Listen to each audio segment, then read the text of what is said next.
lo primero que se les viene a la mente cuando van a estudiar una nueva materia es de qué se trata, cuál es el objeto de estudio de esa asignatura. Seguramente ayer con el profesor Molina indagaron un poquito en eso.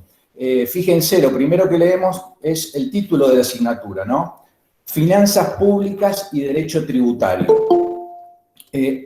Con anterioridad la materia se llamaba Finanzas y Derecho Financiero, hasta hace muy poquitos años. Entonces, ¿ha cambiado el objeto de estudio de la asignatura?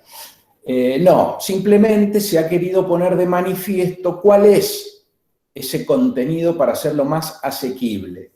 Ustedes van a tener en las primeras unidades algunos conceptos que en principio les van a parecer redundantes o lo mismo, o que no van a estar adecuadamente diferenciados, y que son las finanzas públicas, en primer lugar, el derecho financiero, en segundo lugar, y el derecho tributario, en tercer lugar.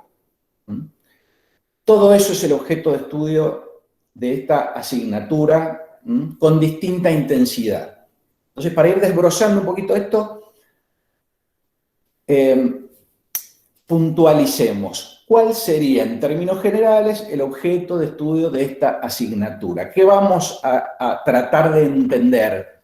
Bueno, esto es la actividad financiera del Estado. Después de esta clase, ustedes les preguntan, bueno, ¿qué van a estudiar? Bueno, vamos a estudiar cómo es la actividad financiera del Estado. Y como referencia, como marco, del Estado Nacional. Si bien esto, ustedes saben, se va a replicar en buena medida en los distintos estados provinciales e incluso en algunos municipios, ¿no? En función de nuestro sistema federal de gobierno que asume la gobierno.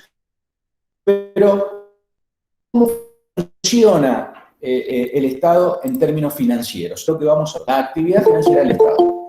Esa actividad financiera del Estado puede ser vista desde distintas ópticas, ¿no? Esta actividad financiera del Estado tiene, en un primer lugar, una definición política.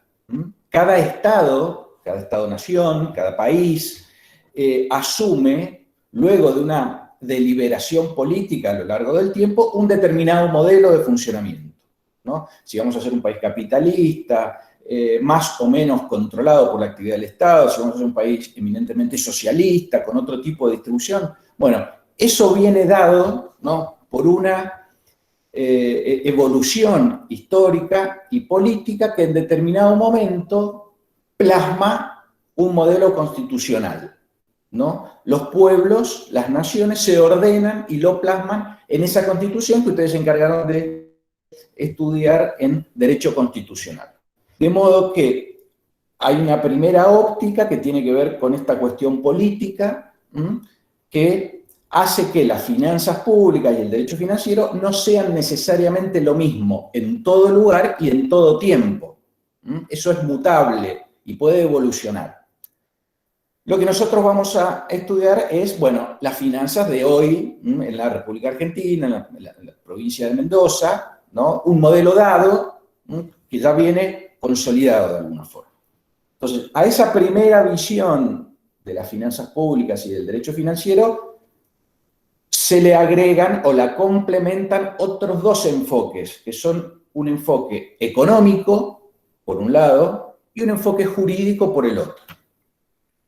El enfoque económico de esta actividad financiera del Estado es lo que se desarrolla en la parte de las finanzas públicas, y es lo que ya empezaron a estudiar con el profesor Raúl Molina ayer, ¿no?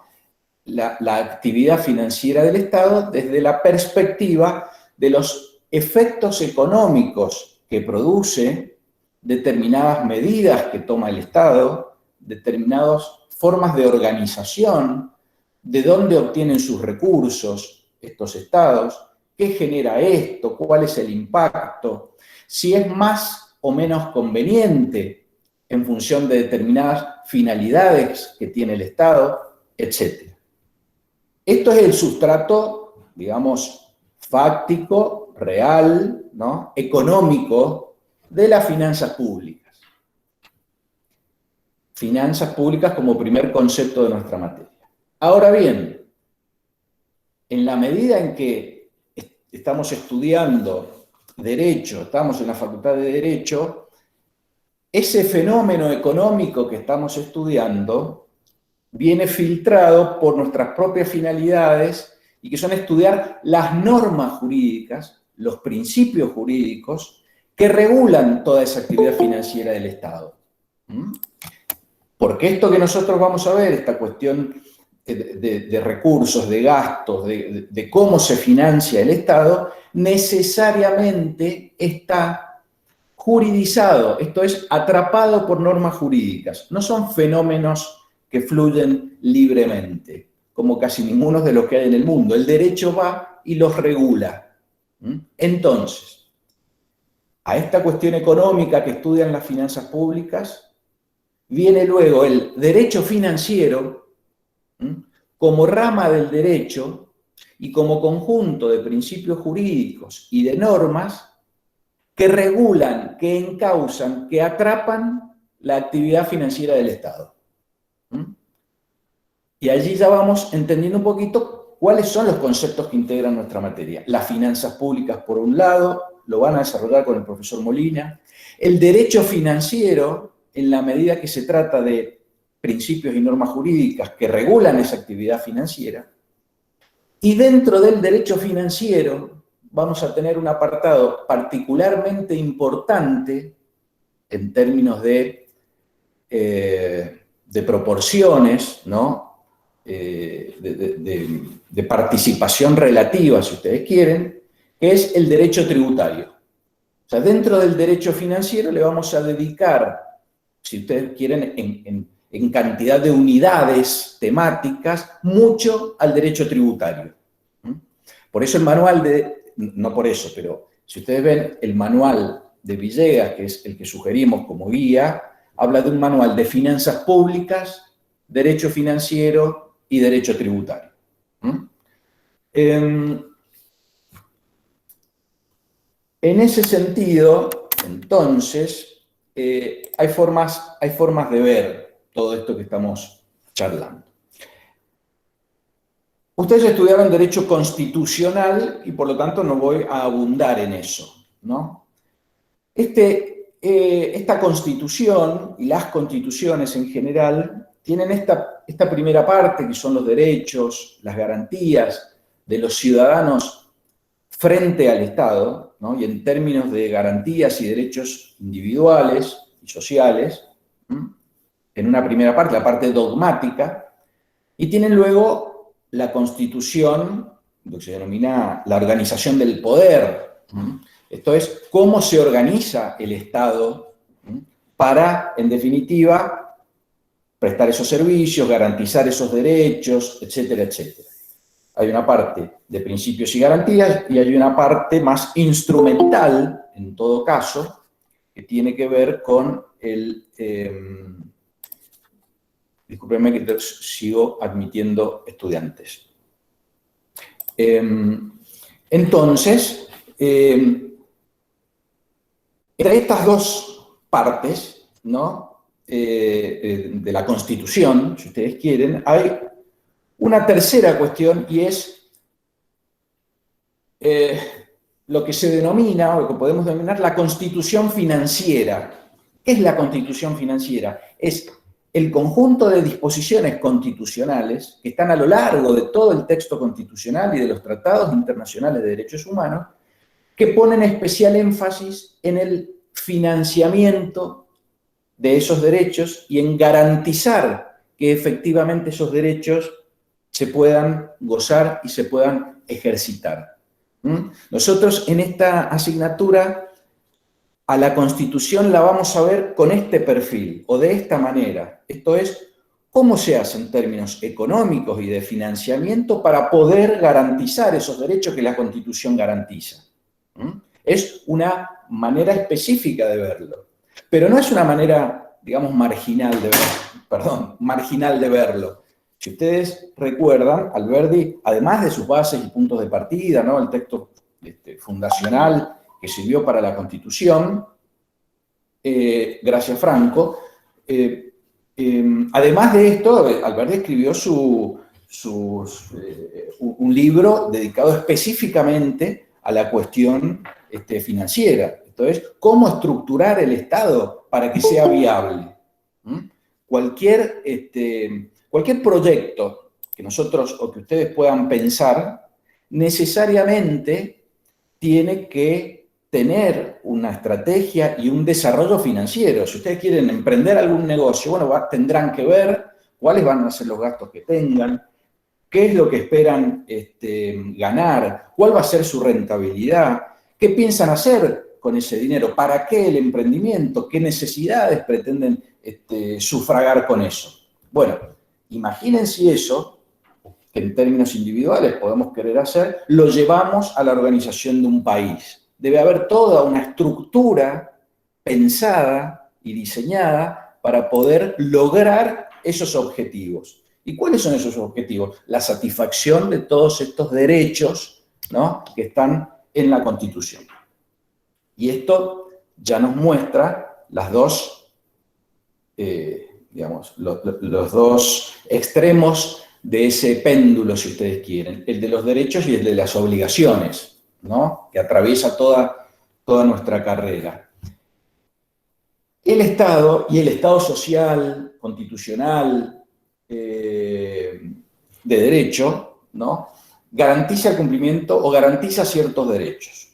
Si leemos, por ejemplo, el Pacto Internacional de Derechos Económicos, Sociales y Culturales, integrado a la Constitución a partir del año 1994, vemos que los estados, y leo textual, cada uno de los estados partes en el presente pacto, Argentina lo asumió, se compromete a adoptar medidas especialmente económicas y técnicas hasta el máximo de los recursos de que disponga para lograr progresivamente la plena efectividad de los derechos aquí reconocidos.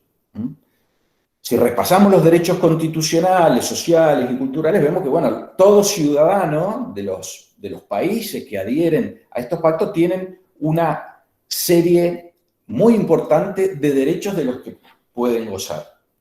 Entonces, lo que los estados tienen que hacer es garantizar y tratar de hacerlo de modo progresivo en la mayor medida posible para lograr esa satisfacción de derechos. Por supuesto, ustedes me dirán, o terminarán esta clase y leerán los diarios, que vivimos en un país que tiene el 50% de su población bajo la línea de pobreza y que esto efectivamente no se lleva a cabo. Justamente por eso, porque esto no es una declaración de principios. El solo hecho de contener todos estos derechos en las constituciones no garantiza el pleno ejercicio de estos derechos. Entonces, ¿cómo se garantiza el pleno ejercicio de estos derechos? Bueno, con un esquema, con un esqueleto financiero, constitucional, viable, que el Estado ponga en práctica para lograr progresivamente la satisfacción de esos derechos. Esas herramientas, de alguna forma, algunas de esas herramientas son las que nosotros vamos a ver acá. Entonces, al lado de la garantía de los derechos, tenemos también algunas obligaciones. ¿Cuáles son las obligaciones de los ciudadanos? Y en ese sentido, de las personas humanas y también de las personas jurídicas. Entre otras cosas, el pago de tributos. Contribuir mediante el pago de impuestos al desarrollo de la actividad económica del Estado. ¿Cómo? ¿En qué medida? ¿Con qué tipo de impuestos? Es algo que también vamos a ver. Pero en principio, el ciudadano tiene ciertos derechos que debe exigir y tiene también una contraprestación, tiene obligaciones que se reconducen en general, y es lo que más nos cabe a todos nosotros, mediante la obligación del pago de tributos, la contribución al sostenimiento de estos servicios, ¿no? Nosotros estamos hoy en una universidad pública y gratuita, ¿verdad? Tanto ustedes como estudiantes, como yo cuando lo fui en esta misma facultad. Esto es un servicio que presta el Estado. Y es cierto que es una universidad pública y está muy bien que así lo sea. Ahora, es un poco impreciso decir también que es una universidad gratuita. Porque en todo caso, es gratuita para ustedes y para mí cuando nosotros cursamos en la medida en que no nos exigían una contribución o un pago por este servicio de educación. Ahora, no es gratuita. La educación cuesta y se tienen que destinar muchísimos recursos para sostener esa actividad. Entonces, acá, en una sola cuestión, vemos que debe haber una decisión política organizada institucionalmente. ¿Para qué? Para lograr obtener los recursos necesarios para prestar este servicio del que nosotros usufructuamos, ¿no? Hay un montón de gente que sin saberlo está pagando la educación de ustedes y que pagó la mía. Allí hubo una decisión. Todos quienes pagaron impuestos mientras ustedes estudian y yo estudié, de alguna forma son quienes se hacen cargo económicamente de esta decisión del Estado.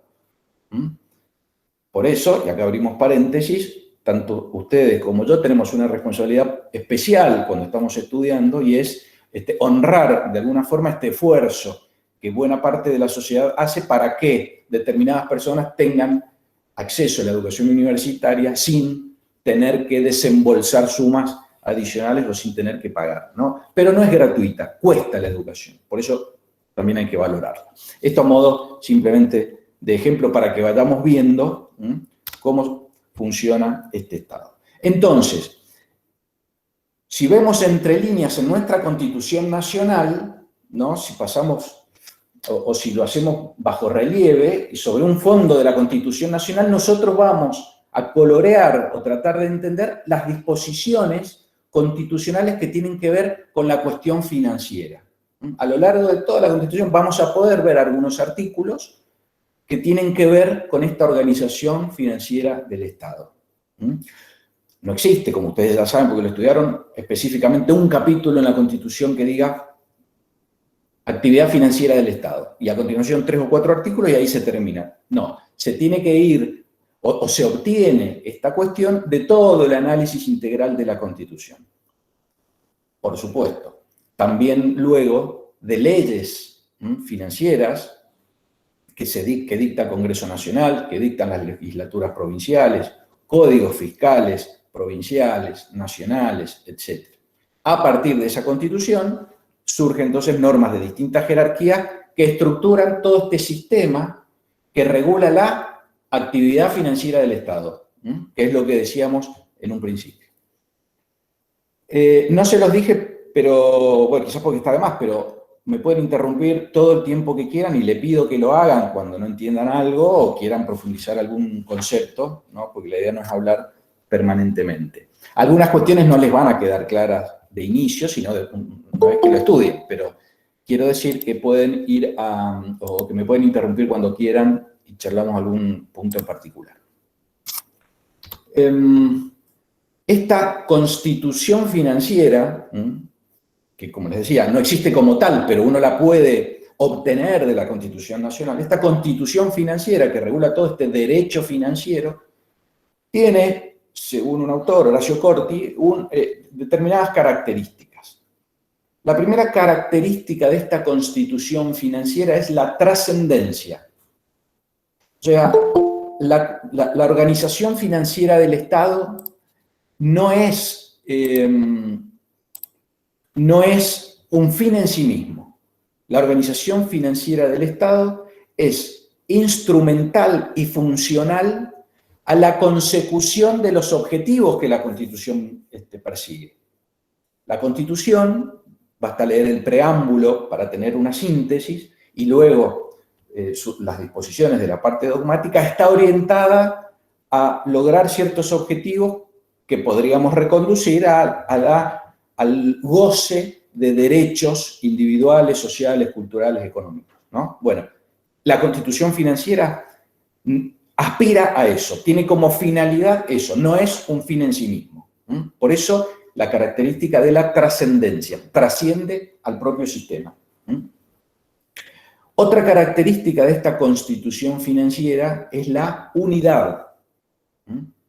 ¿Y por qué la unidad? Porque nosotros y ustedes vamos a ver muchos institutos diferentes en esta materia, ¿no? Vamos a ver tasas, impuestos, contribuciones especiales, deuda pública, ¿no? Bonos cuando el Estado se endeuda, vamos a ver cuestiones atinentes al presupuesto, habrán referencias al peaje, a las tarifas.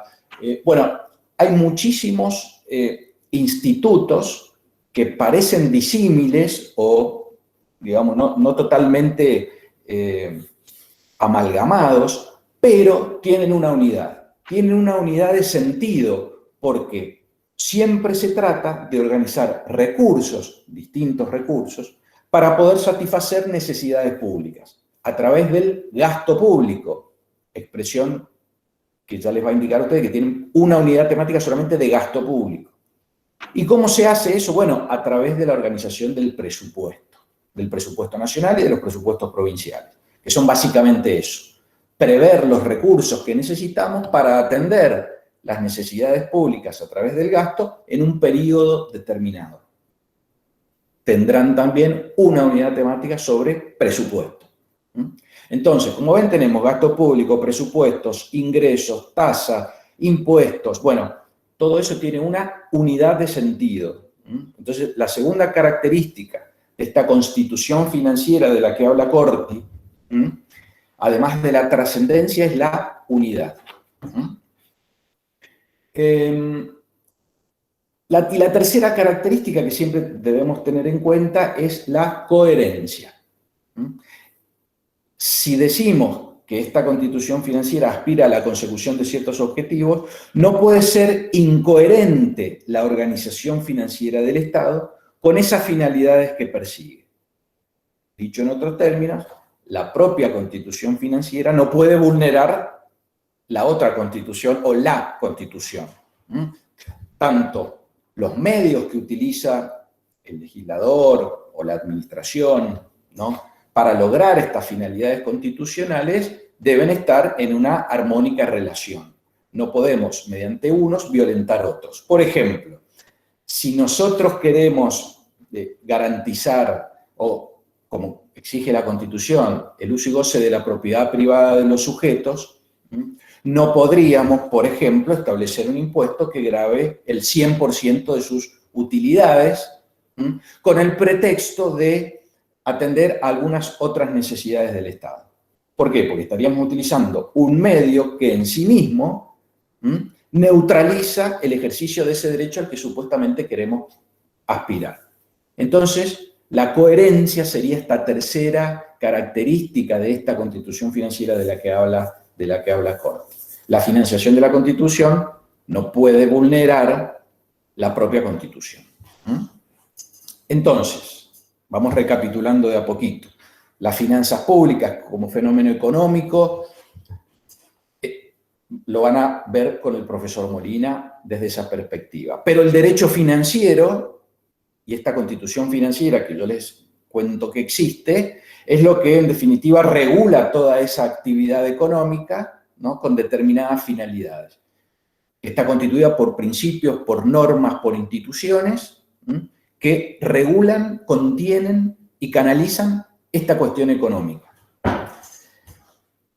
Y luego, dentro del derecho financiero, una parte muy importante para nosotros, como objeto de estudio, va a ser el derecho tributario. ¿Por qué? Porque el tributo va a ser el núcleo de este desarrollo. Entonces, antes de empezar con el derecho tributario, ¿no?, yo les hago un pequeño paneo de la asignatura en relación al programa. Yo les pido incluso que lo hagan como actividad, después de esta primera clase introductoria, vayan a leer el programa y vean que tiene una primera parte que se llama Finanzas Públicas y Derecho Financiero. Ahí están estos dos primeros enfoques que les decía. Y una segunda parte que se llama Derecho Tributario. O sea, el derecho tributario forma parte de este derecho financiero, pero lo vamos a estudiar muy particularmente. Entonces, vean el programa, léanlo, no como desde arriba, ¿no?, para ver qué es específicamente lo que estamos estudiando. Entonces, en esta primera parte de la asignatura del programa, van a estudiar la actividad financiera del Estado en la unidad 1, luego ya más desagregado los gastos y los recursos públicos, los gastos, que va a efectuar el Estado y con qué recursos los va a afrontar. En la unidad 2 van a analizar el crédito público. ¿Qué es el crédito público? Es una de las formas en las que se financia el Estado, que consiste en pedir dinero prestado. El Estado sale a pedir dinero, a endeudarse. Lo puede hacer con organismos públicos internacionales, con ciudadanos, emite bonos que los ciudadanos compran, entonces el Estado se financia, cobra. Luego estos ciudadanos tendrán derecho a que se les devuelva ese dinero con sus intereses. Entonces el crédito público es una de las formas que tienen los Estados para obtener recursos. Hoy Argentina está renegociando con el Fondo Monetario Internacional los préstamos que este organismo multilateral les efectuó en el pasado y que en algún momento se hizo de imposible cumplimiento. Hoy se están renegociando los términos de esa deuda originada en esta forma de financiamiento que es el crédito público. Esto lo ven en la unidad 2. Después van a ver en la unidad 3 los tributos como recursos, los tributos que son impuestos que se les aplican a los ciudadanos para solventar las necesidades públicas, ¿no? Verán estos tributos y cuáles son los efectos económicos que generan la imposición de determinados tributos, ¿no? O sea, van a ver los tributos en términos generales y su impacto económico en la unidad 3 del programa con el profesor Raúl Molina. Y después, como cierre, en la unidad 4, ¿qué van a ver? El presupuesto. El presupuesto, que se traduce en una ley de presupuesto, una de las más importantes, digamos, en países que están más ordenados, si quiere, o más estabilizados, la ley de presupuesto se le denomina la ley de leyes, porque es la ley por excelencia que va a regular para determinado ejercicio, el siguiente, cómo se van a gastar esos dineros públicos que se recaudan de determinada forma, ¿no? ¿Qué necesidades vamos a financiar? Entonces, el presupuesto, además de que se traduce en una ley, lo que hace es hacer fluir esa ecuación, ¿no?, de recursos por un lado y gastos por el otro. Todo esto lo ven en la primera parte de la materia, la de las finanzas públicas y el derecho financiero. En la segunda parte de la materia y del programa, ¿qué vamos a ver? El derecho tributario. Entonces, para que nos vayamos ubicando, ustedes en el derecho tributario van a tener también una parte general y una parte especial. Empecemos al revés. ¿Por qué una parte especial? Porque en la parte especial van a ver o van a tener una noción de los distintos impuestos que existen. Impuestos nacionales, impuestos provinciales, algunas tasas municipales. Entonces van a ver en qué consisten los tributos más importantes. En Argentina hay más de 100 impuestos, algunos dicen 160, 170, yo no los he relevado entre impuestos, tasas, ¿no? Lo cual es ciertamente un problema muy grande.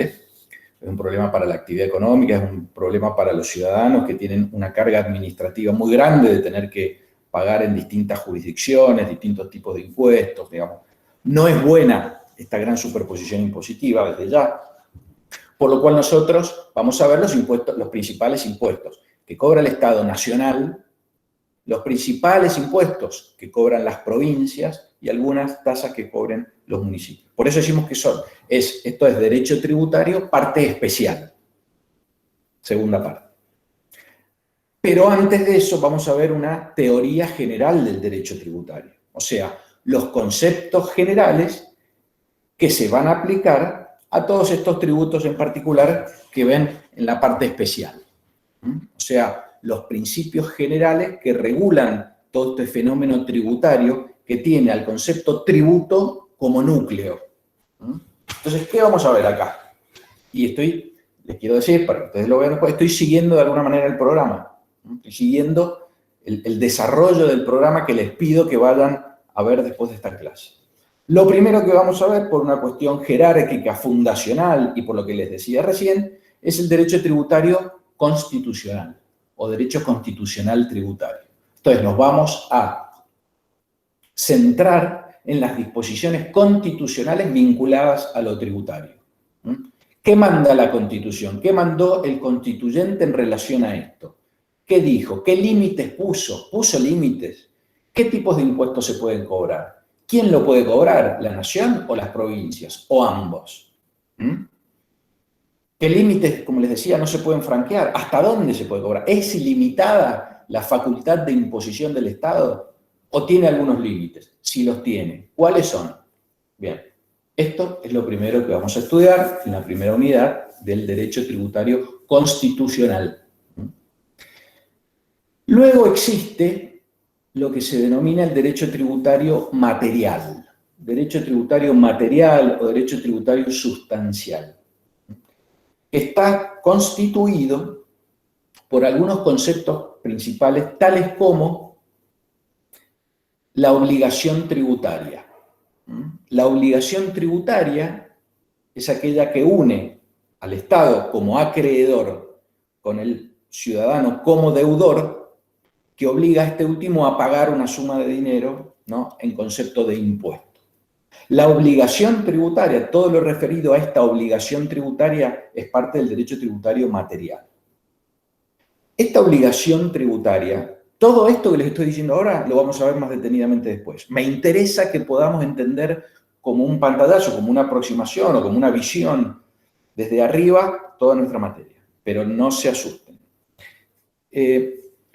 Esta obligación tributaria viene precedida, o sea, antes de ella existe otro concepto fundamental para el derecho tributario que le da sentido y que navega en todo el derecho tributario, que es el de hecho imponible. El hecho imponible es ese supuesto, ese acto, ese hecho que el legislador captó o definió o estableció como originario de una obligación tributaria. O sea, es lo que el legislador dijo que iba a gravar. Ustedes imaginen, el legislador en sus cavilaciones tiene que hacer frente en el año que viene a más gastos derivados, supongamos, bueno, pongamos este ejemplo, gastos derivados de la pandemia de COVID-19, ¿no? Entonces, son gastos extraordinarios que hay que solventar de alguna forma, que no estaban previstos en el presupuesto elaborado el año anterior. Entonces dice, ok, ¿de dónde vamos a sacar el dinero para ampliar la capacidad hospitalaria, para, ojalá, aumentar los sueldos a los empleados, a los médicos, enfermeros y empleados de hospitales, etcétera, etcétera? ¿Qué hacemos? En ese caso, el legislador lo primero que tiene que hacer o que hace normalmente es ver a qué actividad o a quiénes les puede ir a cobrar más de lo que ya está cobrando en conceptos de impuestos, ¿no? Entonces tiene que tomar una decisión. Por supuesto que una decisión podría ser, bueno, reasigno lo que ya estoy cobrando, ¿no?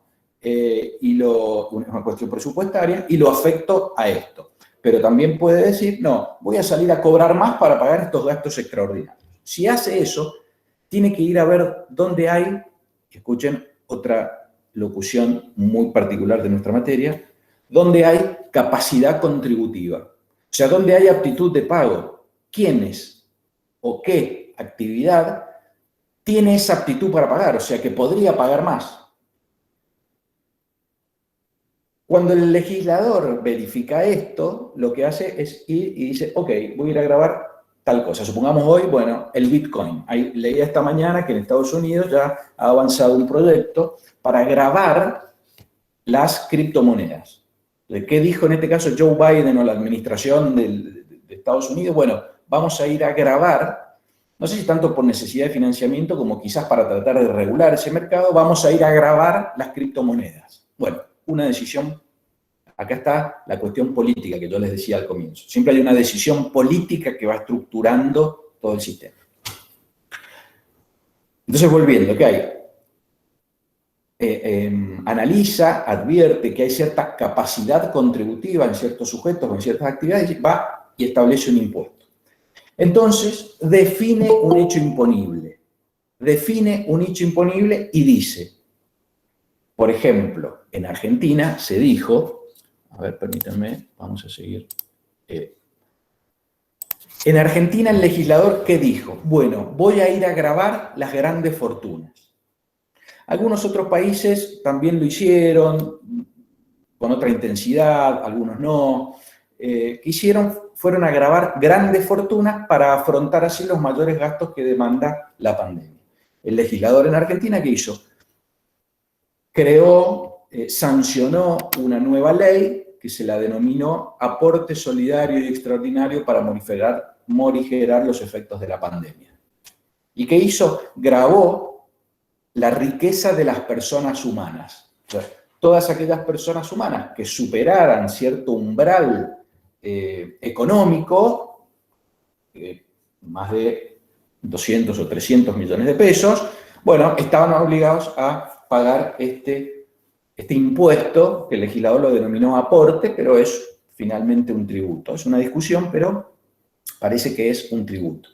Nosotros estudiaríamos cuáles son las características de un tributo en abstracto para ver luego, por ejemplo, si este impuesto efectivamente lo es, o si es otra cosa, o si es un aporte. O sea, estos elementos también lo vamos a ver en esta materia. Entonces, esto es un ejemplo de hecho imponible. Esta ley que legisla este aporte solidario, lo que hace es definir un hecho imponible. ¿El hecho imponible cuál es? Gozar de determinada fortuna por sobre determinado monto. Ahí encuentra un hecho imponible, ahí encuentra que hay capacidad contributiva y lo grava. Entonces, ese hecho imponible, que es la titularidad, el hecho imponible en este caso es la titularidad, el ser sujeto titular de determinada fortuna, ese hecho imponible que hace, cuando se verifica, genera una obligación tributaria, que es el otro concepto que yo les señalaba. Entonces, hecho imponible y obligación tributaria forman parte del derecho tributario material, unidad 6 del programa, y son conceptos que después se replican en todos los impuestos. Cada impuesto va a tener su hecho imponible y va a generar su propia obligación tributaria. El impuesto a las ganancias, por ejemplo, tiene una definición propia de hecho imponible y también una obligación tributaria que nace a consecuencia de ello. Entonces, por eso decimos que forma parte de la teoría general, porque son conceptos generales, hecho imponible, obligación tributaria, que luego se traducen en los distintos impuestos de la parte especial. Luego, en la unidad 7, vamos a ver el derecho tributario formal. Formal. Ustedes siempre acudan a lo que les sugiere, las palabras y la etimología de las palabras. El derecho tributario formal hace alusión a las formas, esto es, a los procedimientos que existen y que son necesarios para, por ejemplo, tramitar determinados litigios entre los particulares y la administración derivado de la cuestión tributaria.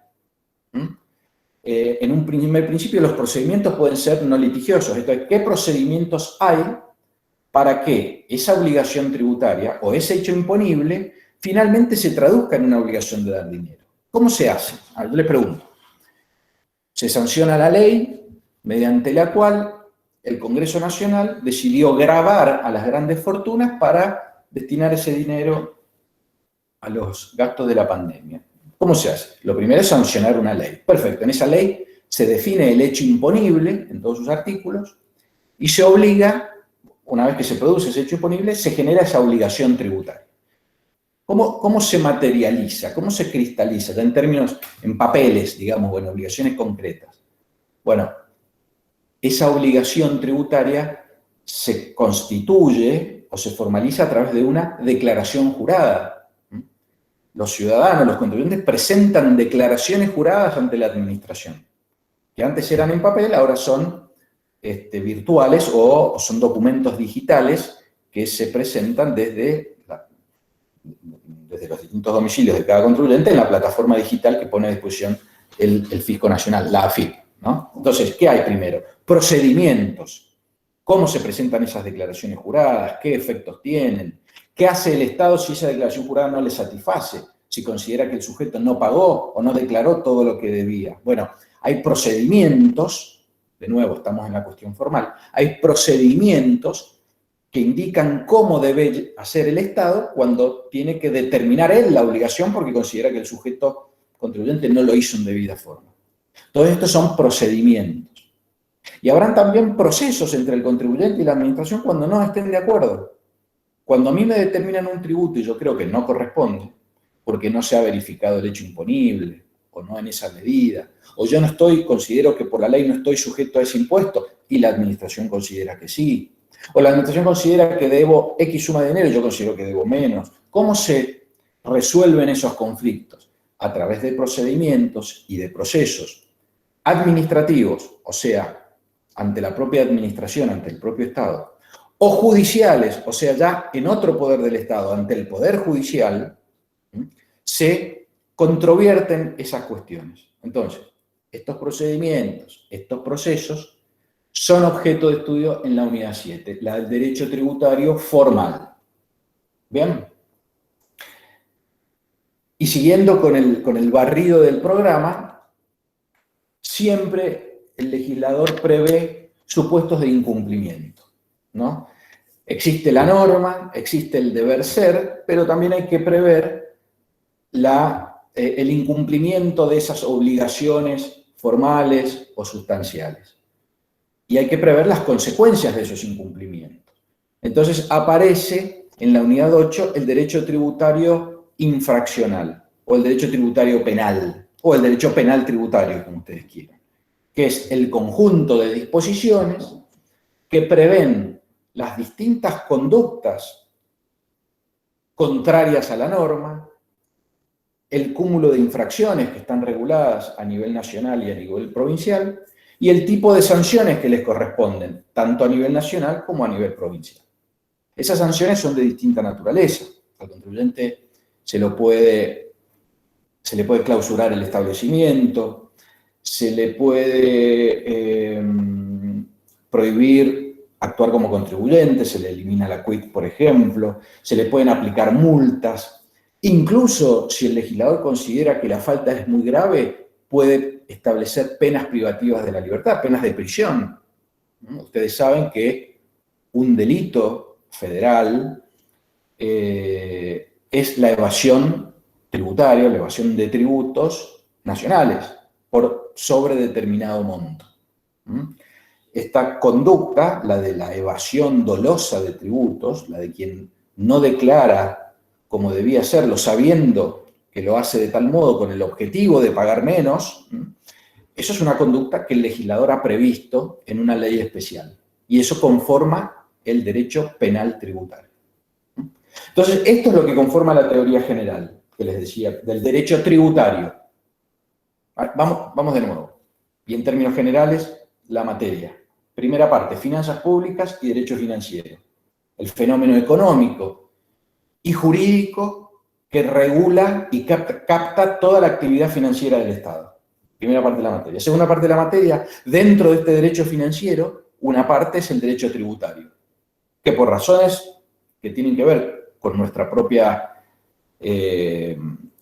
facultad, con el propio perfil del abogado, de lo que queremos enseñar, nos centramos mucho en el derecho tributario. Entonces, el derecho tributario, como parte del derecho financiero, tiene esta parte general o teoría general del derecho tributario, conformada por lo constitucional, el derecho tributario material, formal, penal, infraccional, y el derecho, o la parte especial, que ya está constituida por los distintos tipos de tributos que van a participar de esta parte general, porque también les va a ser aplicable. Eso es nuestra materia, la que vamos a cursar en Finanzas Públicas y Derecho Tributario este año. Entonces, antes de ingresar ya al derecho tributario, que es lo que vamos a ver o que van a ver conmigo en estos encuentros y después con otros profesores también, yo les pido que me hagan alguna pregunta si tienen, o algún comentario o alguna sugerencia antes de arrancar ya con el derecho tributario propiamente dicho. Así que los escucho si es que quieren decirme algo. Profe, buen día. Quería hacerle una pregunta con respecto a cuando usted dijo que el legislador idea el tipo de tributo que va a sancionar para determinada, obviamente, gasto público que se vaya a hacer. Por ejemplo, en el caso, como en Argentina sabemos que no hay control de constitucionalidad, en el caso, por ejemplo, que sacaran un impuesto, se consiguieran el apoyo o por parte de las bancas necesarias para sancionarlo, y desde el Ejecutivo tampoco se lo vetaran. ¿Qué medida o qué recurso tendría uno que aplicar si encontramos que es inconstitucional? Claro, nosotros podemos entender que esa ley que sancionó el Congreso con legitimidad, porque lo hizo por mayorías, como mandan las normas del derecho parlamentario, constitucional, y no es vetado por el Poder Ejecutivo, podemos encontrar como ciudadanos que afecta nuestros derechos y que vulnera la Constitución Nacional, que es el plan de la Nación Argentina. Y en la Constitución también está previsto cuál es la solución o la vía para esto, y es llevar ese conflicto al Poder Judicial. El Poder Judicial es definitivamente el garante de la Constitución Nacional. El Poder Judicial es el que puede decir, en última instancia, que determinada ley es contraria a la Constitución y declararla inconstitucional. Esa es la alternativa. Por supuesto, los procedimientos serán distintos, los procesos. Podremos, en algún caso, tener que ir ante la administración primero y luego entablar un litigio y luego llevarlo a la justicia, o quizás las normas jurídicas y procesales nos den una herramienta para ir directamente a la justicia, pero la solución constitucional a este tipo de conflictos es el Poder Judicial. Por eso estamos nosotros, estamos los abogados, están quienes ejercen la magistratura, quienes son jueces, quienes son fiscales, quienes forman parte del Ministerio Público Fiscal, de la defensa, de la magistratura. Están los abogados particulares, que son quienes representan a esos ciudadanos que sienten vulnerados sus derechos y que traducen jurídicamente ese conflicto y se lo llevan a un juez. Y en definitiva el Poder Judicial el que dirá en el caso concreto si esa ley es o no constitucional. Como ustedes ya saben, esa declaración de constitucionalidad no es en términos generales, sino es en el caso concreto. El sujeto que lleva un conflicto ante el Poder Judicial tiene que sostener por qué ese impuesto es inconstitucional, y si el juez está de acuerdo en eso, bueno, declarará la inconstitucionalidad de una norma con efectos concretos para ese sujeto. Entonces, siguiendo con el ejemplo que les ponía anteriormente de uno de los últimos impuestos, este aporte solidario y extraordinario para morigerar los efectos de la pandemia, algunos contribuyentes que estaban contenidos en el hecho imponible, aquellos que se vieron reflejados cuando leyeron la ley y dijeron, estarán grabadas las personas humanas por su patrimonio en la Argentina o en el exterior, que supere una evaluación de tal suma, deberán pagar tanto. Bueno, esos sujetos que se ven contenidos en esa norma y que consideran que eso viola la Constitución Nacional, contratan a un abogado. Entonces, este abogado lo que hace es llevarle este conflicto a la justicia. Y efectivamente, algunos ciudadanos consideraron que esta ley afectaba sus derechos, que afectaba sus derechos constitucionales. ¿Qué garantía o qué derecho entienden ustedes que podría estar afectado por este impuesto?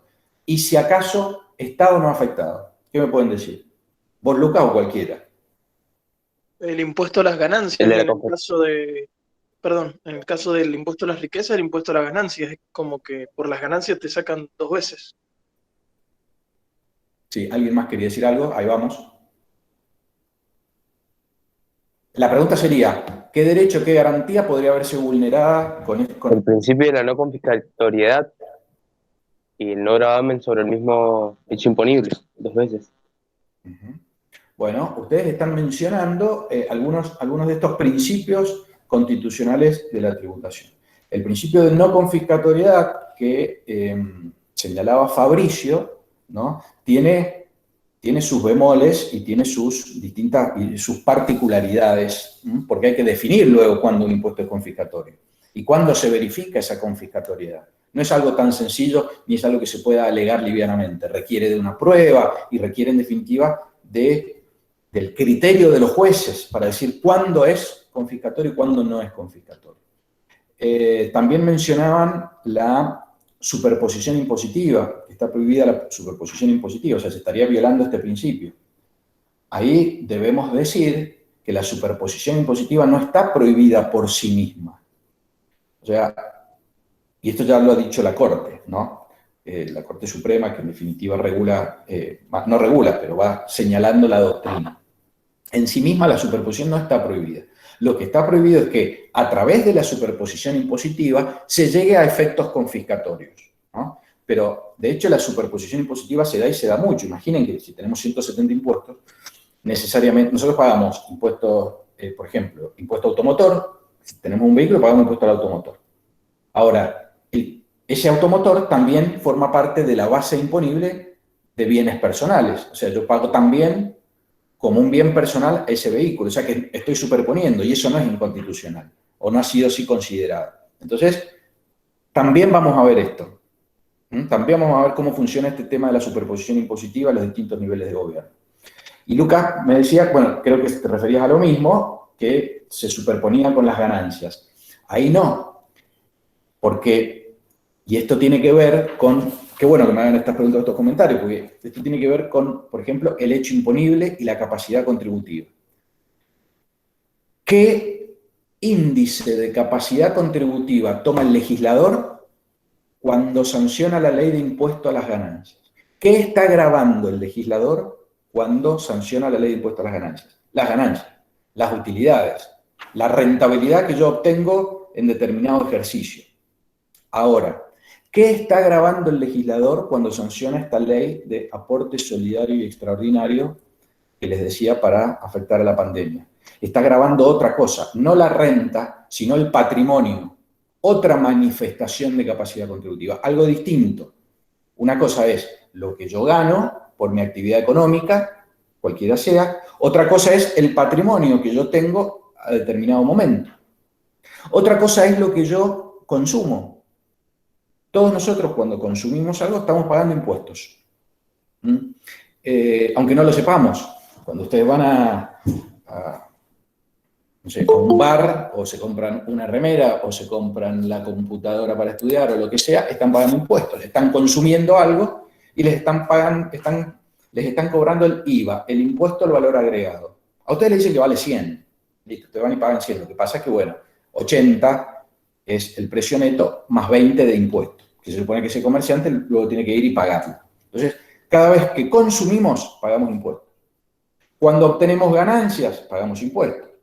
Por ejemplo, yo trabajo para un cliente, le emito una factura por 100 y ese cliente, en vez de pagarme los 100, me paga 90 y 10 me lo retiene a cuenta del impuesto a las ganancias. Entonces, yo ya estoy pagando impuesto a las ganancias. Pero bueno, cada cierto periodo, el legislador dice, bueno, el 31 de diciembre de cada año, valuemos tu patrimonio y en función de eso me pagas. Si tenés un patrimonio suficiente, pagarás bienes personales. Entonces, bueno, cuánto vale la casa, cuánto vale el auto, si tenés activos financieros, si tenés dólares, si tenés bonos, bueno, todo eso se evalúa y bueno, si tu patrimonio supera tanto, también me pagas. Lo que está indicando eso es que son distintas manifestaciones de capacidad contributiva. Entonces, volviendo a la pregunta que me hacía Lucas, cuando existe una ley sancionada por el Congreso Nacional que un ciudadano considera que está en pugna con lo que la Constitución Nacional dice, que es la ley suprema, Constitución y pactos internacionales, lo que se hace es lo que la misma Constitución dice. Resolver ese conflicto a través de un poder judicial imparcial, independiente de la propia administración. Eso también lo vamos a ver. Sí. Disculpe, una pregunta. ¿Sí? Nunca se puede crear una ley por decreto por el Poder Ejecutivo, un impuesto por el Poder Ejecutivo a través de un decreto, ¿no? No. O sea, no se puede. La respuesta es que no se puede y eso es lo que se denomina el principio de reserva de ley. También lo vamos a ver. Principio de legalidad o de reserva de ley. Quiere decir que hay un espacio que el constituyente ha reservado exclusivamente para que opere la ley, no un decreto reglamentario. Entre esas cosas está la cuestión tributaria. Fíjense, hay cuestiones muy sensibles para el constituyente que las dota de ciertas garantías o protecciones. La libertad individual, el sistema representativo de partidos políticos, la democracia, la propiedad privada. Entonces, la garantía que ha dado el legislador es que no va a existir un impuesto por la decisión unilateral, por ejemplo, de un presidente o de un gobernador. Que ese impuesto debe ser establecido por una ley. Y más allá de la ley, lo que está diciendo es que ese impuesto debe ser establecido por el propio pueblo o por los propios representantes del pueblo que están en el Congreso. Lo que están diciendo es, mire, impuesto va a ser aquello que la propia sociedad considera que debe ser el impuesto. ¿Y cómo lo hace? A través de sus representantes. Por eso los impuestos deben surgir o ser establecidos por una ley del Congreso o de las legislaturas provinciales, porque de esta forma se garantiza la legitimidad de origen de ese impuesto. ¿Por qué? Porque son los propios ciudadanos los que se autoimponen los tributos. Lo hacen a través, bueno, de la forma imperfecta que existe, pero la mejor conocida hasta ahora, que es una democracia representativa y republicana. ¿Cuál es la forma? Bueno, decisiones consensuadas en la Cámara de Representantes. Entonces, como bien decís, las PAR no se puede establecer por decreto. Y tanto es así que ustedes ya estudiaron en Derecho Constitucional que los decretos de necesidad y urgencia que están regulados en el artículo 99 excluyen ciertas materias, como por ejemplo la tributaria. O sea, no se pueden crear tributos por decretos, ni aún siendo decretos de necesidad y urgencia si se refieren a materia tributaria. Pero fíjense lo importante que resulta. Artículo 99. Exacto, Natalia lo pone ahí. Artículo 99. Principio de reserva de ley, me dijo, profe. Principio de reserva de ley, también conocido como principio de legalidad. Muchísimas gracias. Esto no. Profe, tengo una pregunta. A ustedes, sí. Decime, Bruno. Cuando se considera que un tributo es inconstitucional y un juez es llevado el caso ante un juez, cuando éste lo declara inconstitucional, ¿es para el caso concreto o es nulidad absoluta dependiendo del rango del juez? ¿Cómo se elimina un impuesto inconstitucional? Bueno, esto depende también de las conformaciones jurídicas de los distintos países, ¿no? Porque hay sistemas para esto. Nosotros asumimos uno. Hay otros países que, por ejemplo, tienen una cámara de casación que tiene esa función, en cuyo caso, si esa cámara de casación, que forma parte del Poder Judicial, considera que una ley es inconstitucional, lo que hace es privarla de todo efecto erga omnes, como se dice, o sea, para todo el mundo. De alguna forma lo que hace es neutralizar esa ley emanada del Poder Legislativo. El sistema argentino no es así, es un sistema diferente. En primer lugar es atomizado, no concentrado como esta supuesta Cámara de Casación. Acá los jueces en general de cualquier instancia pueden declarar la inconstitucionalidad. Entonces hay un sistema de control atomizado o difuso. Distintos jueces lo pueden hacer.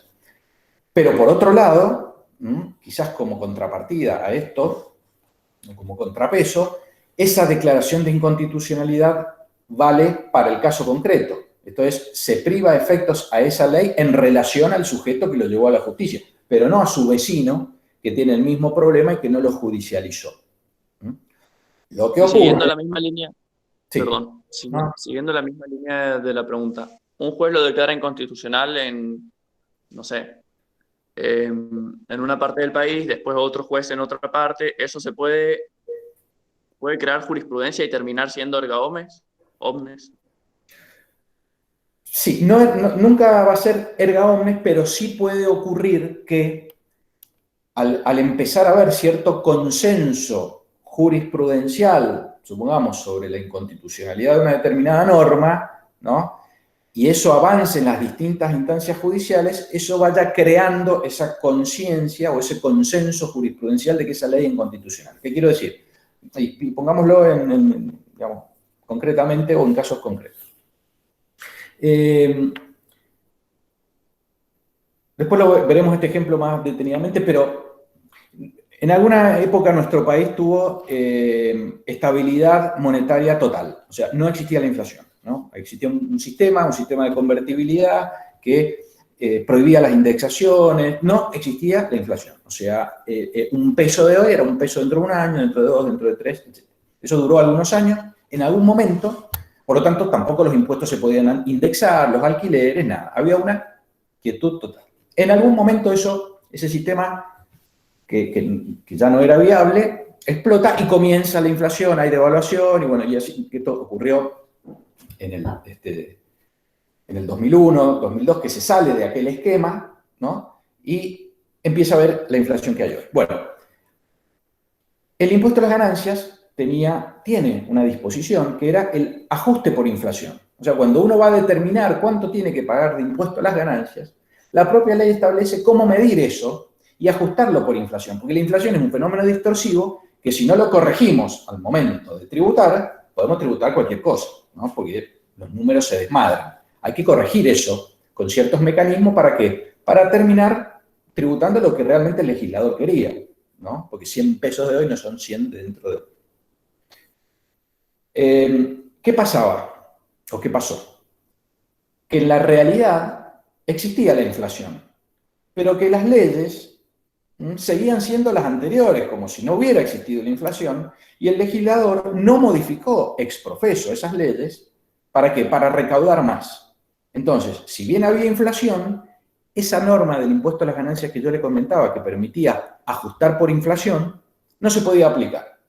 Entonces, la inflación generaba unos resultados económicos muy abultados, como si yo hubiese ganado mucho dinero, y como no lo podía corregir con el propio mecanismo de la ley para ajustar ese monto a lo que realmente debía pagar, se generaban efectos confiscatorios, porque yo terminaba pagando mucho más de lo que debía. ¿Por qué? Porque la ley no me permitía corregir la inflación. Es como si la ley me dijera, la inflación no existe, usted siga pagando igual, pero eso generaba efectos tremendos. Bien, los ciudadanos en ese momento, a partir de que se genera este problema, le pasa a muchos, empiezan a plantear en distintos lugares del país acciones judiciales, diciendo, miren, esto es confiscatorio, yo termino pagando 100 pesos cuando, si yo hubiera aplicado la ley, hubiera corregido por inflación, hubiese tenido que pagar 30. Está mal. Todos esos planteos se hicieron a lo largo del país. Entonces, ¿cuál es la dinámica? Bueno, hay jueces de primera instancia que tienen el problema en primer lugar y dan su opinión. Entonces algunos decían, es inconstitucional, otros no es inconstitucional. Bueno, eso después se lleva a las cámaras federales de apelación, o sea que son la segunda instancia. Entonces, alguna cámara decía, sí, es inconstitucional. Otra dijo lo mismo, sí, es inconstitucional. La Cámara Federal de Córdoba, en un fallo plenario del 2008, dijo, sí, definitivamente es inconstitucional. Pero bueno, la administración o el Estado seguía aplicando esa ley que consideraban inconstitucional, porque no había una resolución de la Suprema Corte de Justicia de la Nación. Hasta que, finalmente, esto lo resuelve en un primer fallo que dejó algunas dudas, y en el 2009, finalmente, la Suprema Corte de Justicia de la Nación dice que en el caso traído a su conocimiento, esta ley es inconstitucional, y en el caso concreto lo deja de lado y obliga a la administración a no cobrarle el impuesto en ese sentido. Entonces, la Corte ya emite un pronunciamiento. Entonces, la pregunta que vos me podrías hacer, Bruno, es, bueno, una vez que ya el órgano supremo del Poder Judicial de la Nación emite eso diciendo que es inconstitucional, ¿entonces ya vale para todo el mundo? Y yo te digo, no, sigue valiendo para el caso concreto. Pero, ¿qué ocurre? Que los jueces inferiores de primera instancia y las cámaras federales de apelaciones, cuando vayan a resolver, van a tener en cuenta lo que dijo la Corte. Entonces, si ellos tienen que resolver ahora un planteo que les hace el vecino de acá de Mendoza sobre la inconstitucionalidad de una ley, va a mirar lo que dijo la Corte. Entonces, va a ver si el caso es el mismo y, bueno, debería resolver conforme a esto. No está obligado, pero el juez debería resolver conforme a eso. ¿Por qué? Y porque sabe que si el proceso sigue, la Corte va a decir lo que ya dijo. Entonces empieza a generar ese consenso, ¿no? Y para que vean cómo funciona esto efectivamente pasó.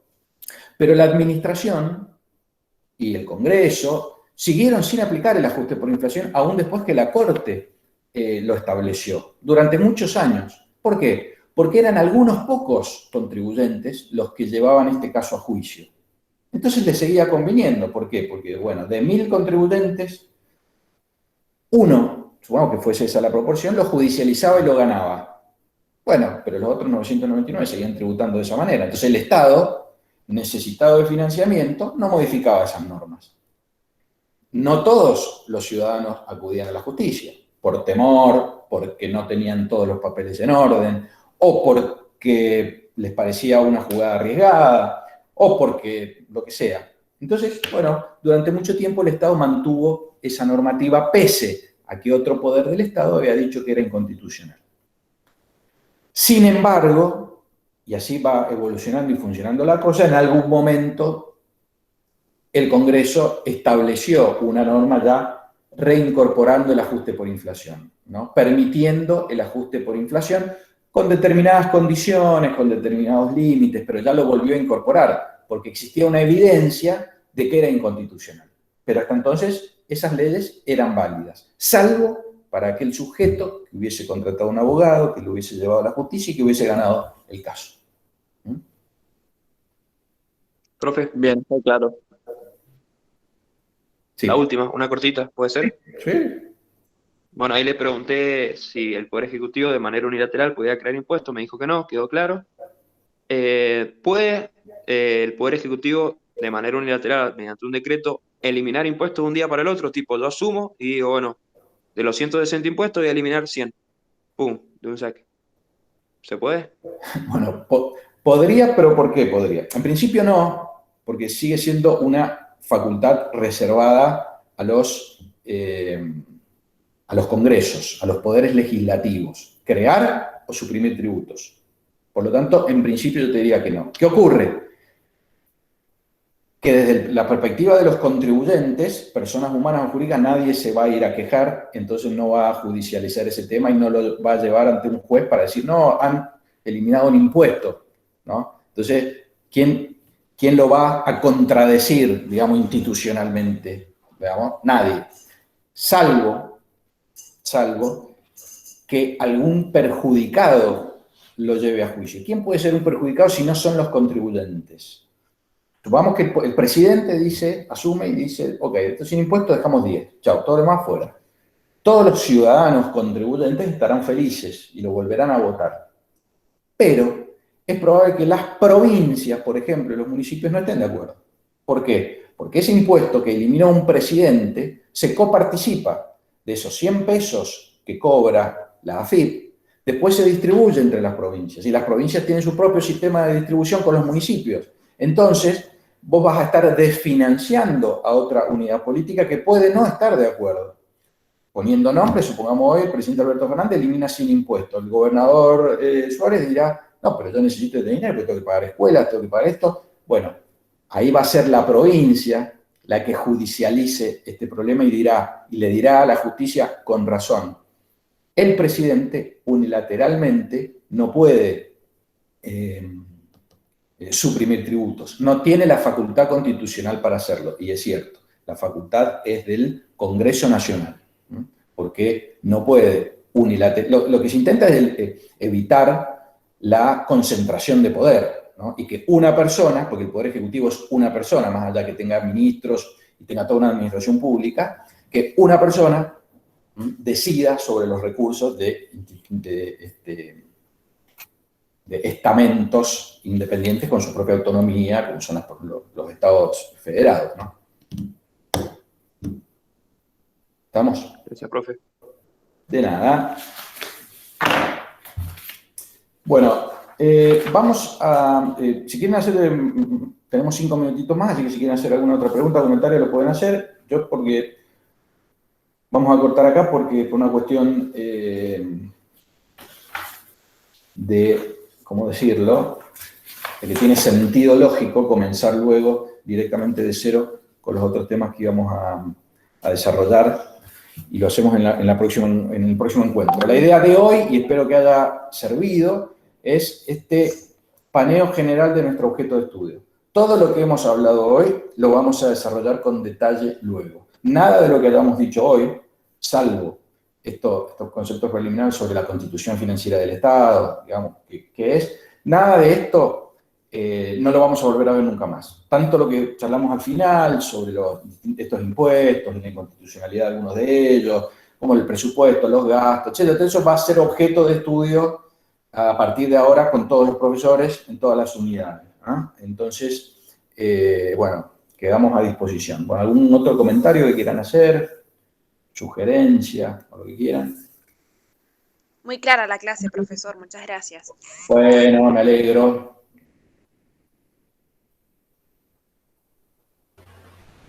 Profe, ninguna duda. Bueno, buenísimo. Ninguna duda, profe. Muchas gracias. No, gracias Gracias, a profe. ustedes. Gracias a ustedes. Bueno. Profe, le hago una consulta. ¿Sí? El manual, no sé si lo tiene digital, porque nos han pasado uno, pero la verdad que está borroso, tiene las hojas al revés. Yo no lo tengo digitalizado. Yo tengo un manual físico. No sé cómo será la cuestión en la facultad y con la biblioteca también. Vieron que con el tema libros también y licencias y todo eso es delicado, pero entiendo que debería estar, porque es el que usamos hace muchos años y alguien lo debe haber hecho, ¿no? Sí, no hay problema, era por las dudas, a lo mejor lo tenía. No. Muchas gracias. Por nada. Bueno, nos vamos yendo. Nos vemos en la próxima y que tengan un buen semestre. Hasta luego, profe. Muchas gracias Chao, por profe. todo. Gracias, profe. Chao. Chao. Profe, gracias. Ustedes. Chao, profesor. Gracias.